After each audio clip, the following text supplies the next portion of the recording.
Oke, kita mulakan hari ini pelajaran hadis daripada kitab Bulughul Maram, masih lagi dalam bab yaitu bab Aiman wan Nuzur, iaitu bab sumpah dan juga nazar.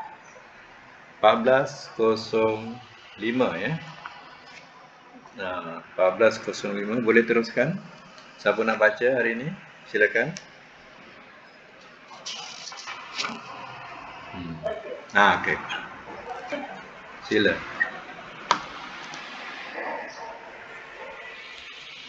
Dari okey. Tak apa.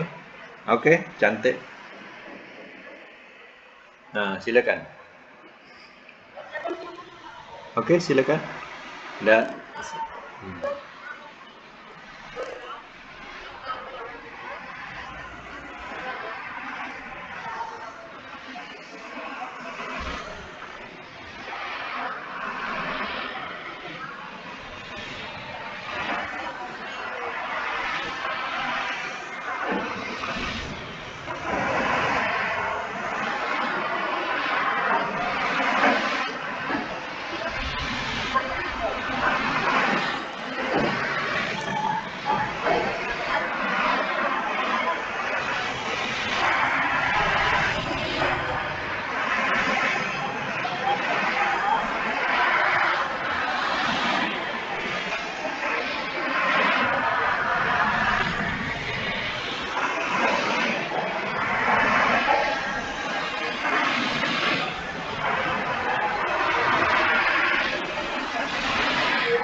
Ya.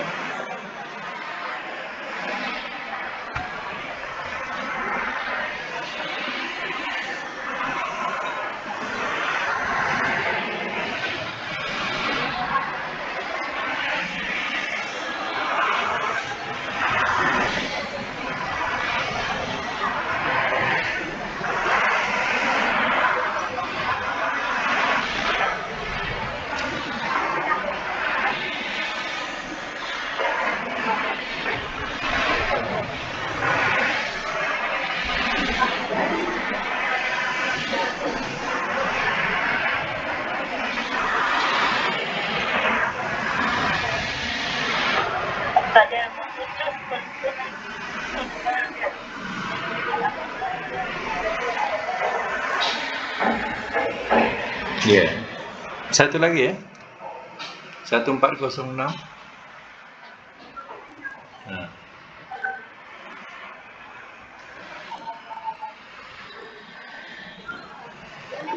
Ya.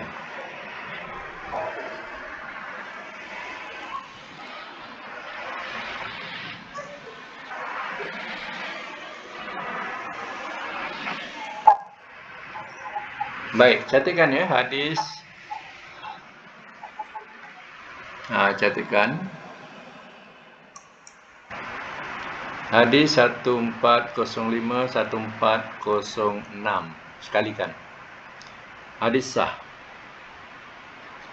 Matan: dilarang menyempurnakan nazar dalam hal-hal yang melanggar agama.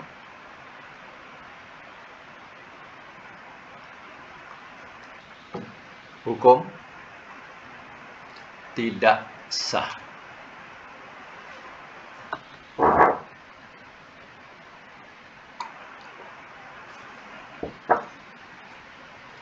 Baik ya. Maksud hadis yang dibaca tadi, seorang yang bernazar untuk melakukan sesuatu di suatu tempat atau hari tertentu, maka tidak boleh dilakukannya kalau di tempat tersebut menjadi kebiasaan orang melakukan syirik atau pada hari tersebut menjadi kebiasaan orang merayakan hal-hal yang bersifat syirik. Sebab dengan melakukan nazar di tempat tertentu atau hari tertentu yang menjadi kebiasaan kaum musyrikin, sama dengan berbuat maksiat, dan perbuatan maksiat tidak boleh dikerjakan. Begitu juga orang yang bernazar untuk memusuhi seseorang tidak boleh dilakukan, atau bernazar untuk memberi sesuatu yang pada waktu bernazar belum dimiliki.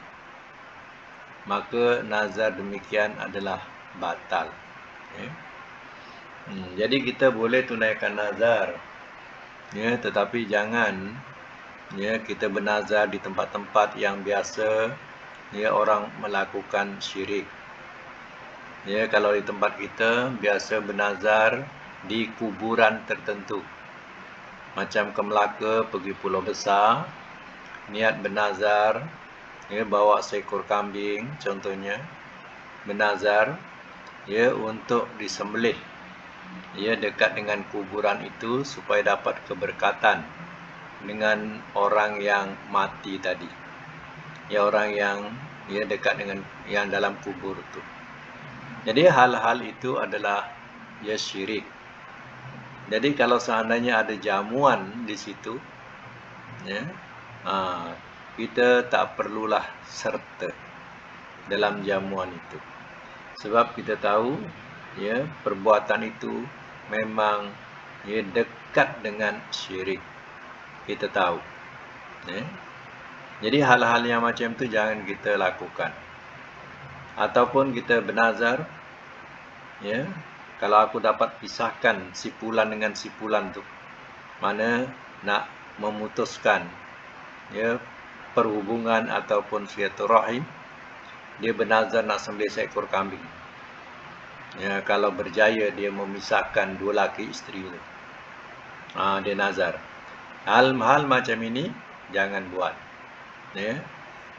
Nazarnya tidak sah, bahkan itu adalah nazar maksiat.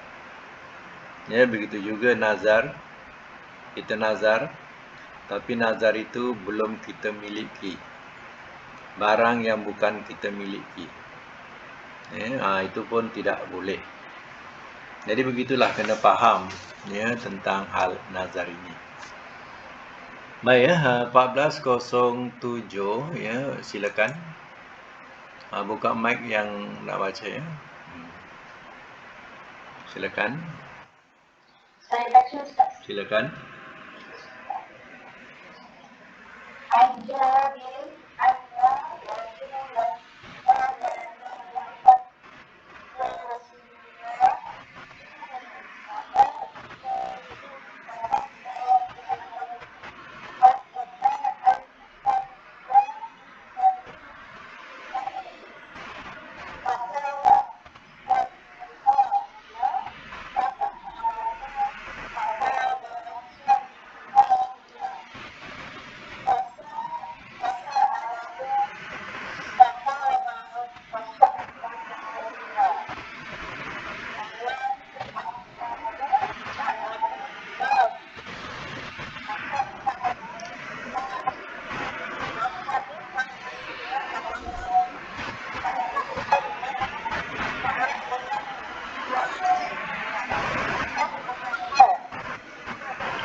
Baik, catatkan 14.07.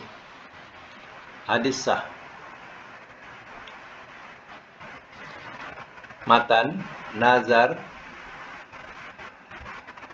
yang tidak perlu.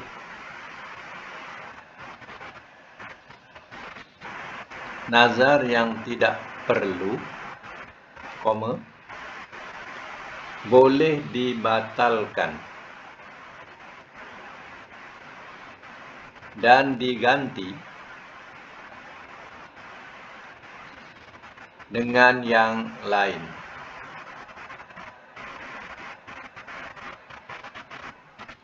Sabda Nabi sallallahu alaihi wasallam, sebahagian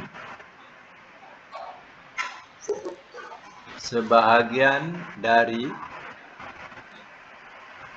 kebagusan Islam seseorang, yaitu ia meninggalkan apa-apa yang tidak perlu baginya.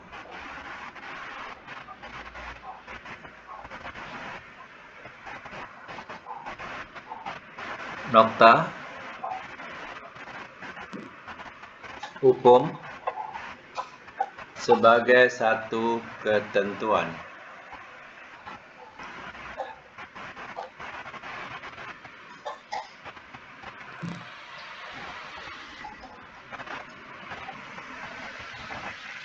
Baik ya.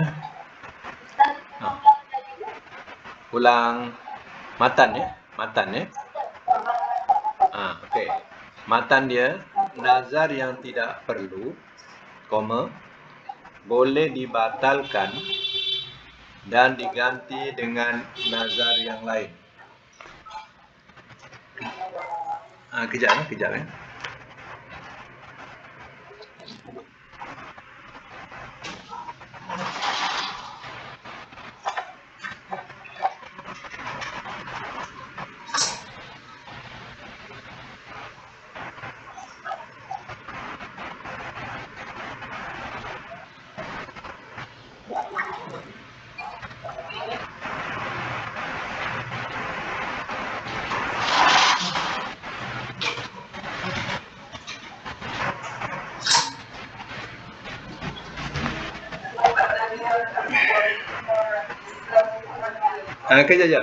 Saya sambung balik ya.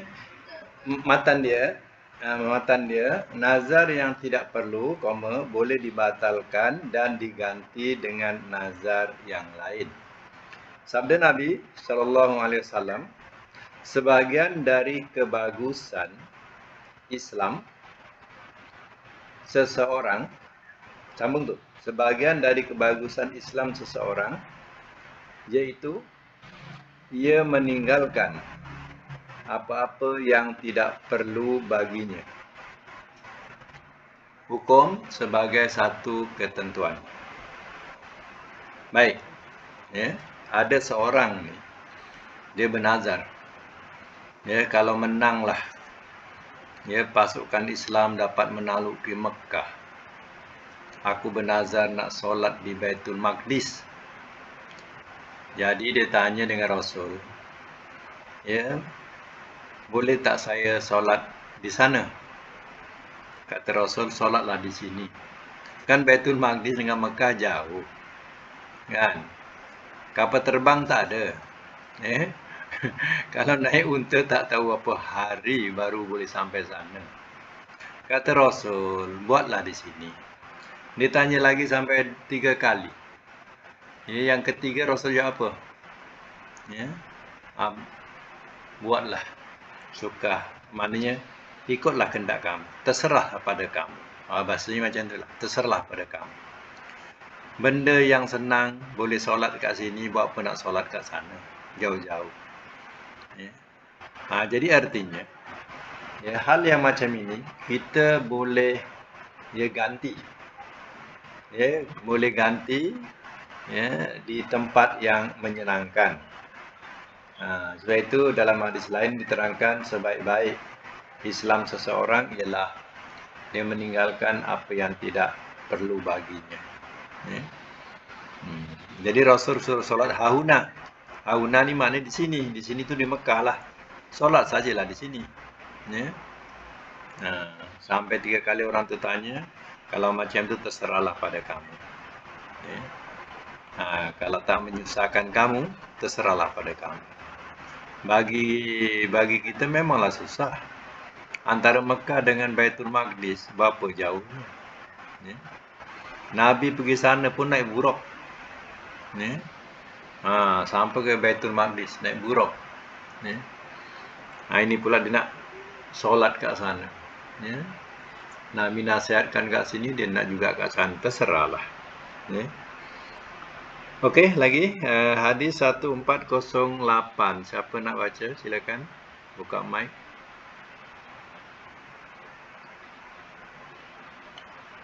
Buka mic ya.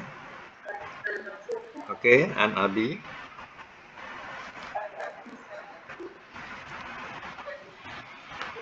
Khudri.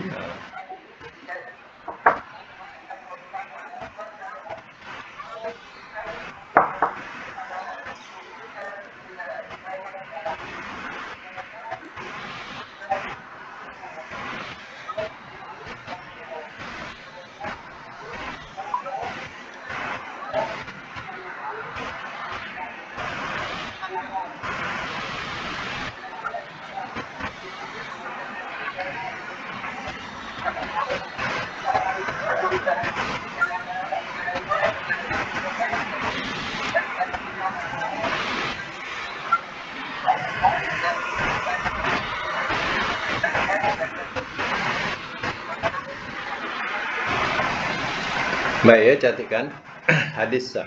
Hadis 1409. Hadis sah. 1408, sorry ya. 1408 hadis sah.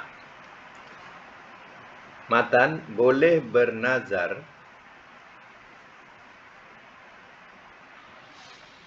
untuk solat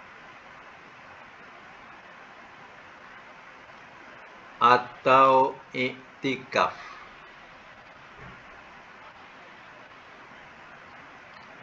di salah satu dari 3 masjid,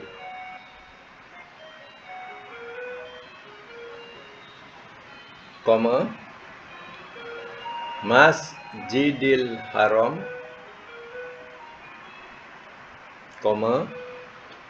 Masjid Madinah,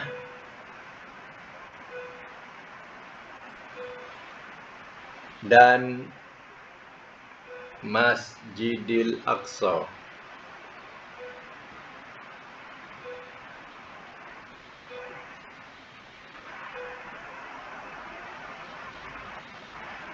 Hukum sunnah.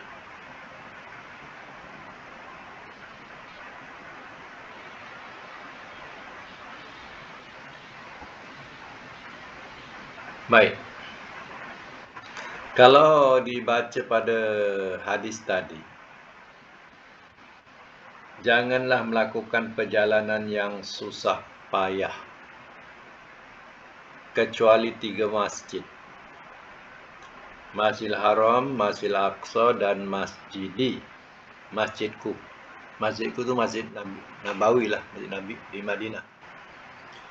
Jadi seorang Muslim dilarang untuk menempuh perjalanan yang penuh dengan kesulitan dan rintangan serta menderita kesusahan, kecuali musafir kerana salah satu dari 3 tempat yang halal, iaitu musafir ke Masjidil Haram, susah payah pun tak apa, ataupun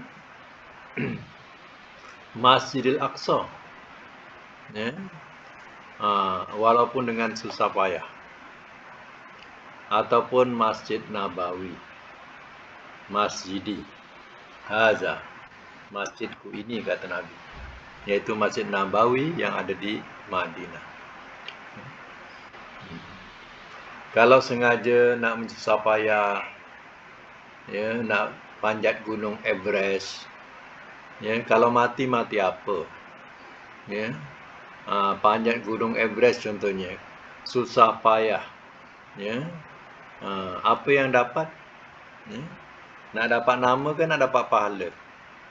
Ya, lebih baik pergilah Masjidil Aqsa. Ya, besar pahala solat di sana. Ya. Ataupun ke Masjid Nabawi. Besar pahala ya solat di sana. Ini susah payah. Ya, nak panjat gunung. Ya. Tak betul mati dalam keadaan macam tu. Pahala apa yang dapat? Ya. Nak dapat nama. Ya. Nama yang baik atau nama yang buruk. Jadi kata Nabi jangan buat susah payah. Kalau nak susah payah, pergilah ke Masjidil Haram atau Masjidil Aqsa atau Masjid Nabawi. Orang yang dah biasa ke Masjidil Haram, dia rasakan itu mudah bagi dia. Orang yang tak pernah, dia rasakan sebagai satu susah payah. Tak mengapa. Itulah yang dikatakan oleh Nabi. Susah payah kerana nak pergi Masjidil Haram. Baik, sambung lagi hadis akhir bagi tajuk ini 1409. Siapa nak baca? Silakan.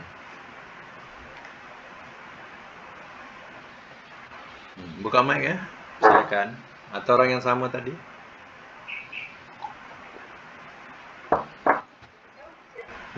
Silakan. An Umaroh. Sila.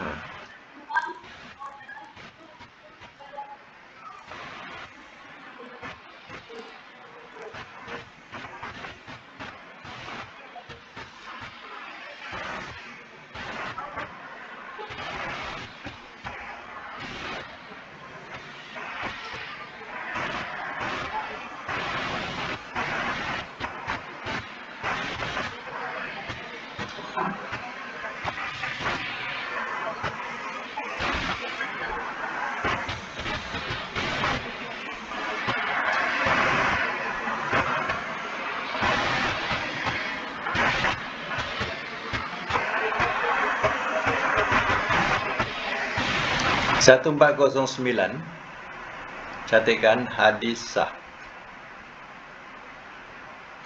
Matan, nazar orang kafir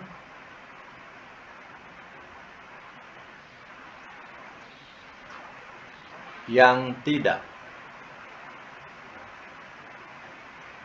bertentangan dengan agama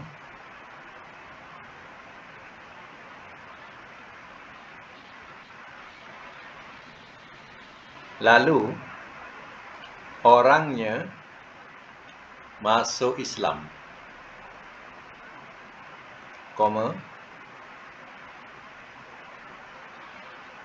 maka dia harus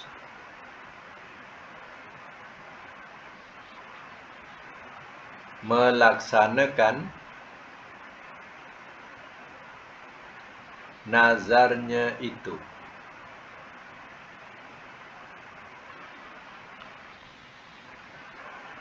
Hukum wajib.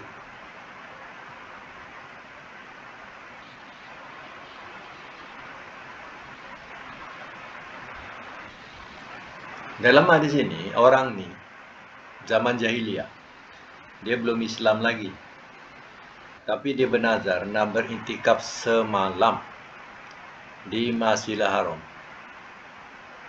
Lalu dia masuk Islam, dah masuk Islam. Dia tanya dengan Rasulullah SAW. Rasul kata tunaikanlah nazarmu. Jadi tidak ada bertentangan dengan Islam atau tidak bertentangan dengan syariat. Jadi dia boleh tunaikan nazarnya itu. Walaupun ketika dia nazar dia belum masuk Islam.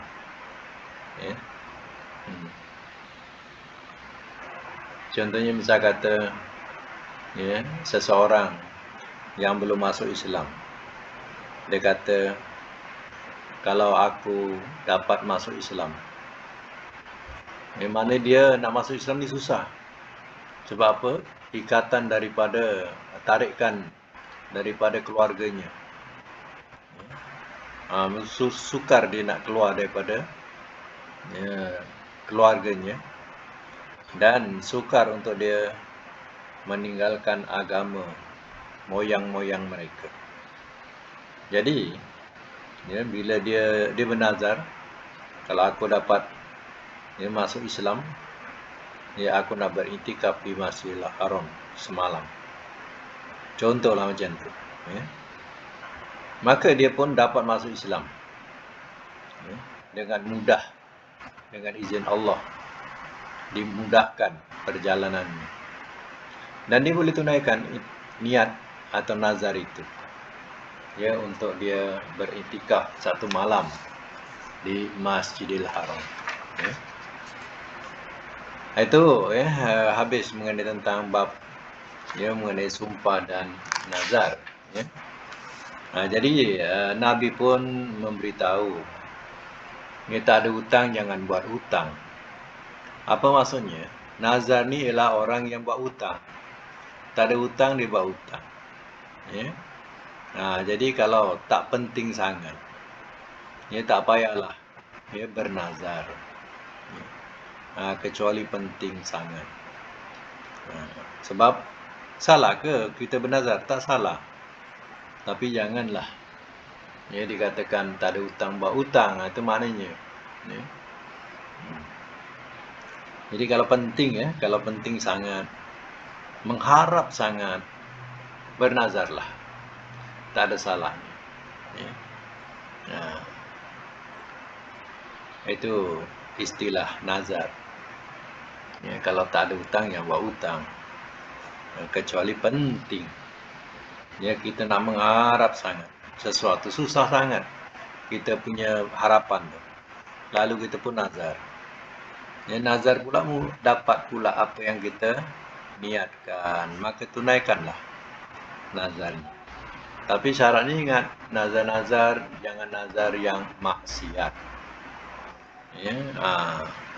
Contohnya kita nak korbankan seekor lembu di makam Tuan Habib Noh, atau nak kita nak sembelih seekor kambing di makam besar, pulau besar. Jadi semua ini nazar syirik, jangan dilakukan. Itu artinya memaksiati Allah. Baik, kita masuk satu tajuk baru lagi. Okey.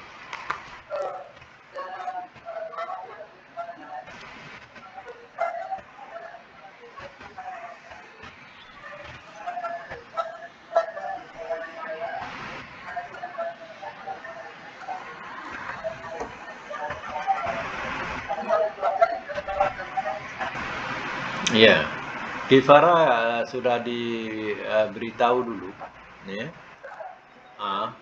iaitu pada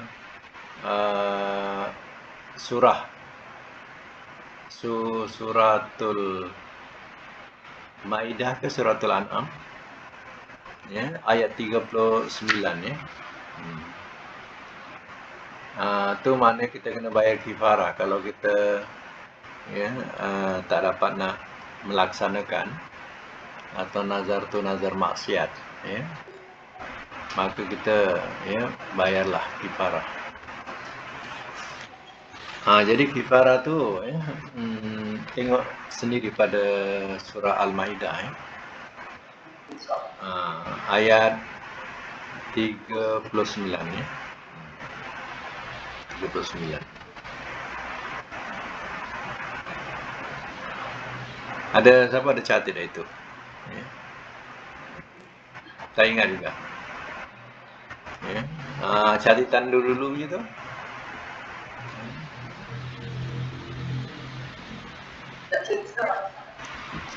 Tak, ni yang dalam buku tu tak ada. Dalam catatan dalam buku tu ada tak? Sebelum ni. Hukum-hukum tu.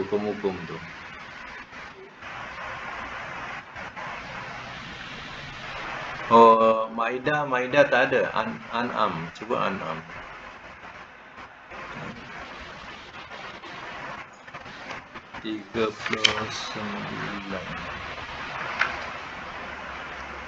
An'am. Tak apa, nanti carilah ya. Suratul An'am atau Maidah, dua surah ni. Ya, ada tercatat tentang kifarah. Yang mengenai tentang kifarah sumpah.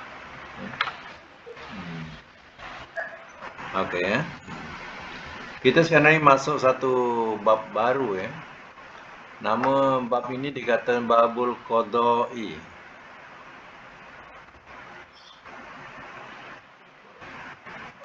Babul Qadai.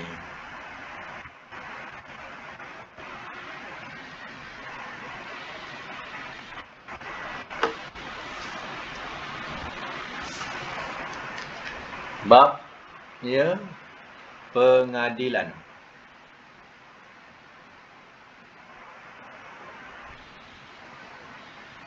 Bab pengadilan bracket memutuskan perkara.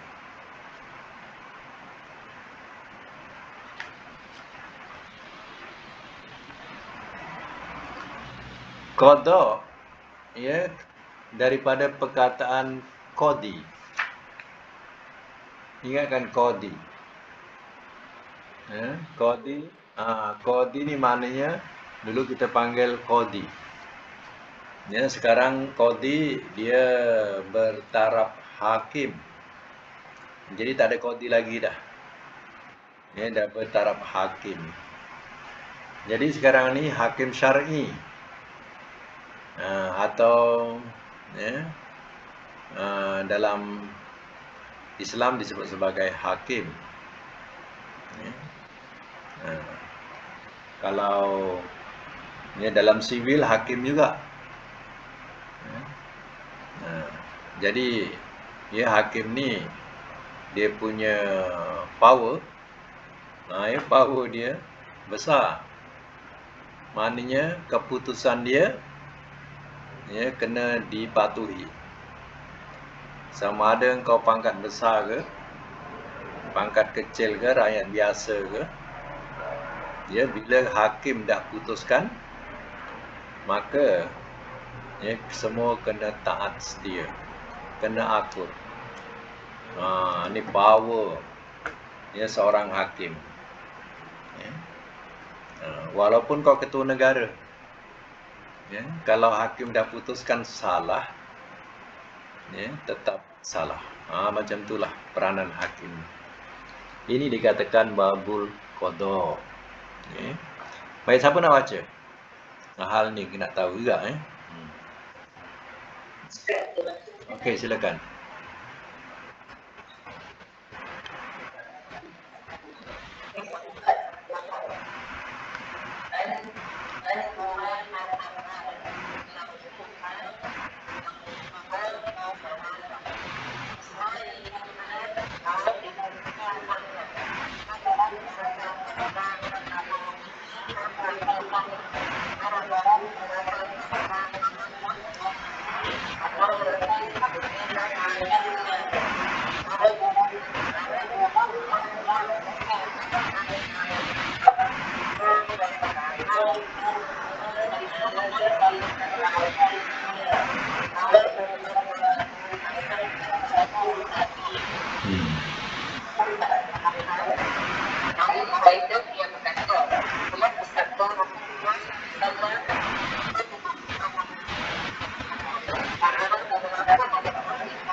Bukan qadli, qadi. Qadi. Tapi punya qadi ya. Bersabda Rasulullah SAW, qadi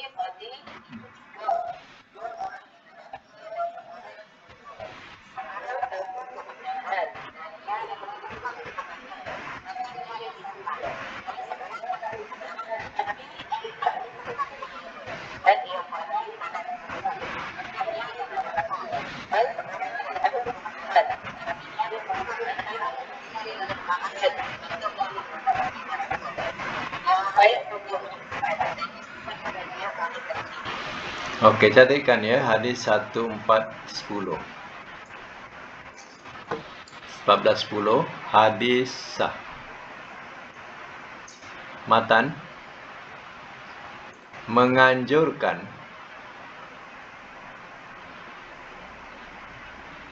kepada hakim-hakim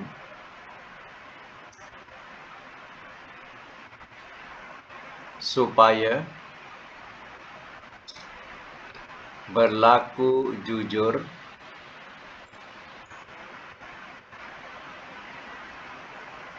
dalam melaksanakan hukum.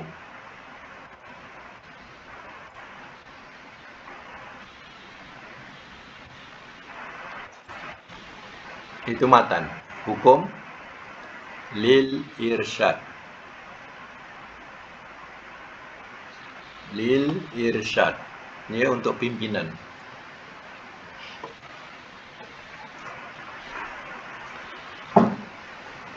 Ni kalau nak jadi hakim kena baca hadis ni. Dulu zaman tabi'in, sukarnya mereka nak melantik hakim, ataupun jawatan hakim ni jawatan yang paling susah orang nak ambil. Tapi sekarang ini berebut-rebut semua nak jadi hakim. Lumayan kedudukan kalau sebagai hakim.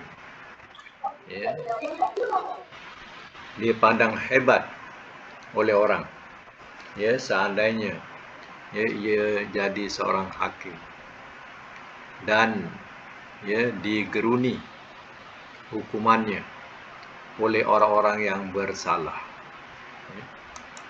Jadi dalam hal ini kenalah baca hadis ini kalau nak jadi hakim.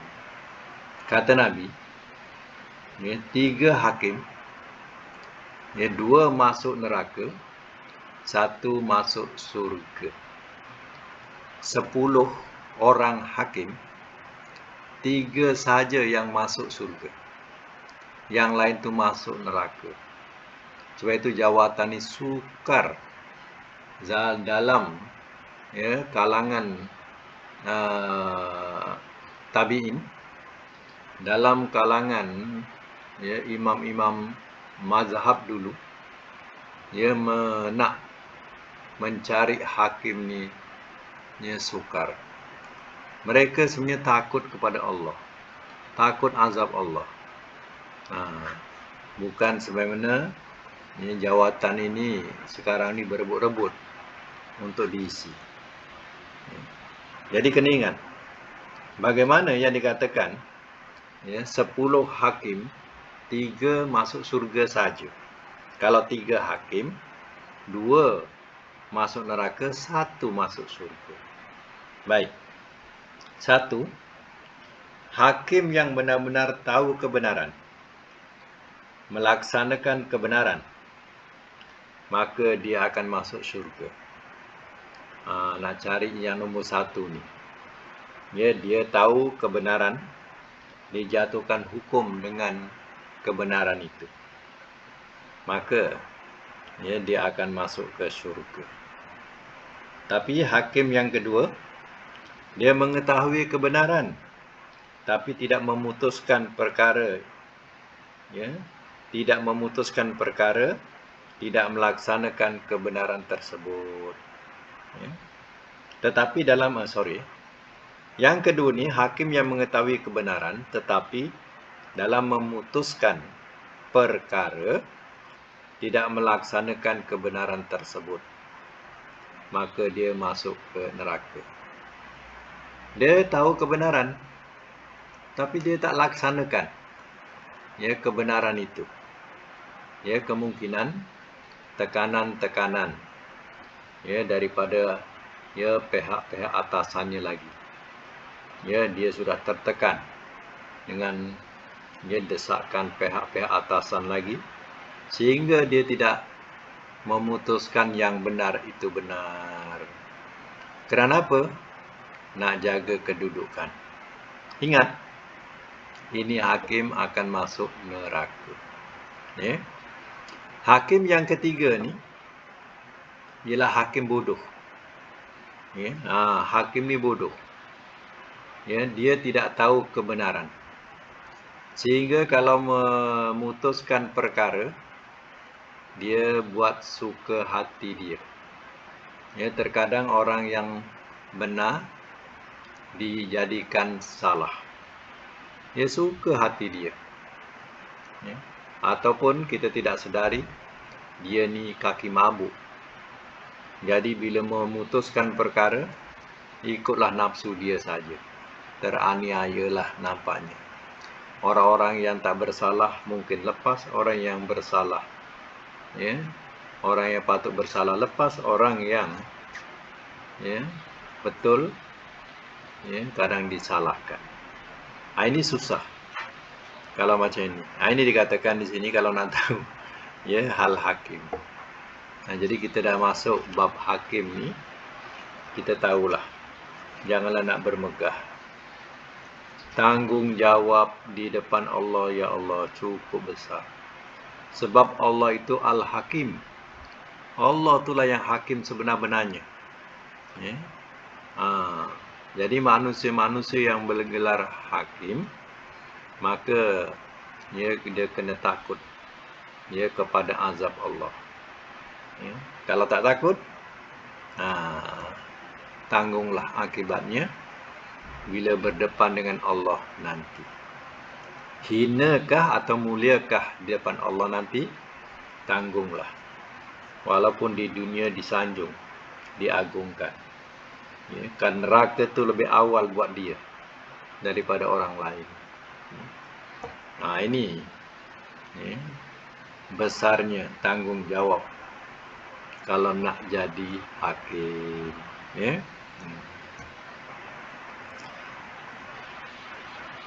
Baik, yang kita sambung lagi 1411. Siapa nak baca silakan. Nanti buka mic dulu ya.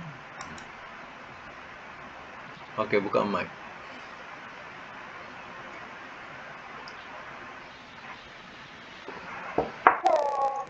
Siapa nak baca? Silakan. An Abi Hurairah. Sila.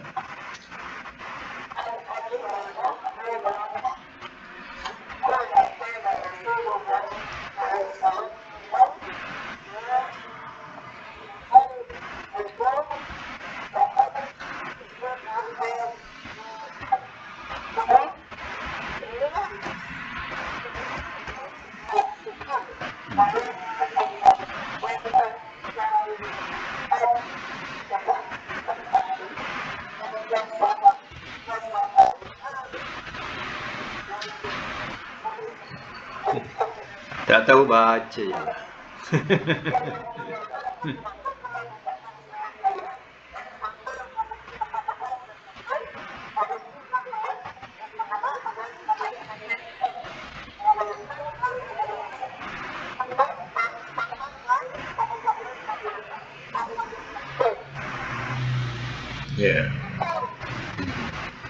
Baik, catatkan ya 1411. 1411. Catatkan hadis sah. Matan dia menunjukkan beratnya seseorang menjadi hakim.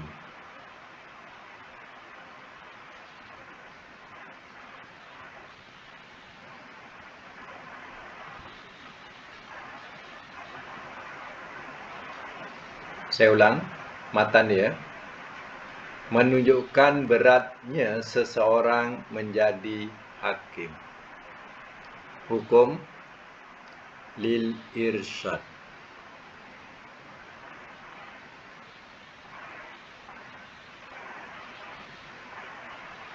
Biasa mas muda.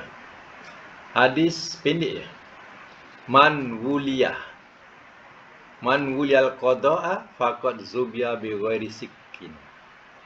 Barang siapa diangkat untuk menjadi hakim, maka sesungguhnya ia laksana disembelih tanpa pisau. Ya. Kalau sanggup, ya, dirinya kena sembelih, ya, silakan jadi hakim. Berat tak berat? Ya, aturan berat. Ya. Perkataan sikin tu mana pisau. Ya. Anak nama Asyikin, panggil sikin, sikin, pisau, pisau. Ya. Nama Nur Asyikin. Ya. Panggil sikin, sikin. Ya. Mana pisau lah. Ya. Baik, nanti dulu ya. Tengok kedudukan maksudnya.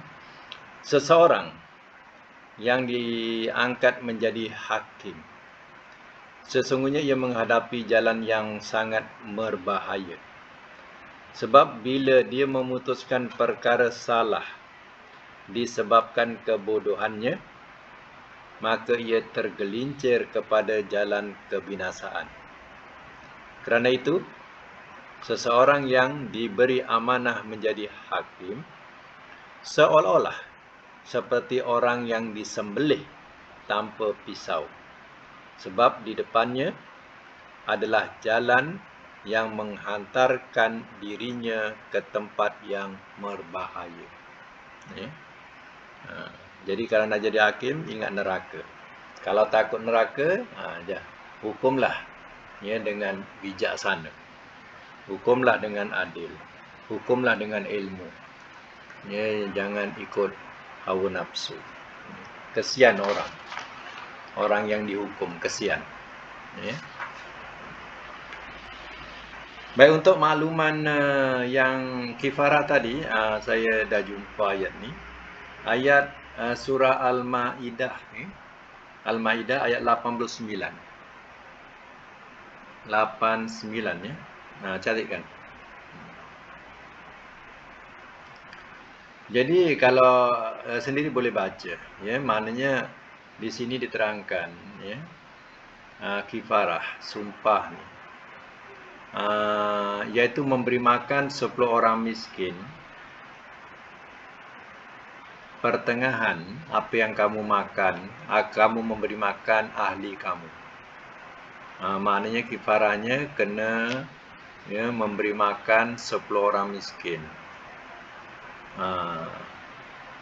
Pertengahan yang kamu makan, maknanya kalau misalnya kata kita makan beras 3A, 2A pun tak apa. Ibaratnya macam itulah. Beras 2A pun tak apa.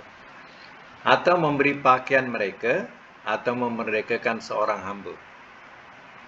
Atau pakaian, atau memerdekakan seorang hamba. Maknanya, ini kita kena bagi makan seorang miskin.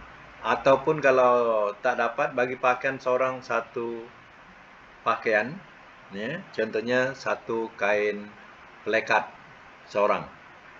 Jadi 10 orang 10 kain pelekat pun tak apa, ya. Kalau tak dapat juga, kita kena memerdekakan seorang hamba. Hamba tak adalah, ya. Okey, kalau seandainya tak mampu, tidak dapati atau tidak mampu, baru puasa 3 hari. Puasa 3 hari tak boleh terus puasa, ya. Maknanya kalau yang di atas tak dapati, baru puasa 3 hari. Itu kifarah sumpah atau kifarah nazar, ya. Jadi kita kena lakukan itu, ya.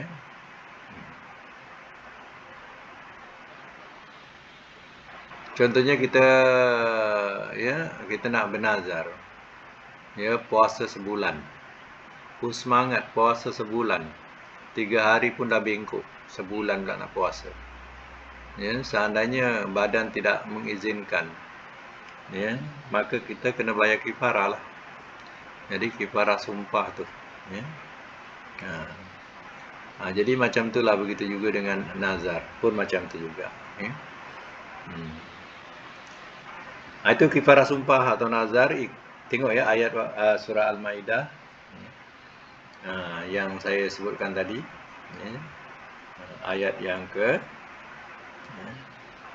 berapa tadi? Ayat 89, balik ini 89, ya. Okey, hadis sekadar itu dulu untuk hari ini. InsyaAllah kita akan sambung semula akan datang. Ya. Dan kita sudahi dulu dengan doa. Sadaqallahul azim.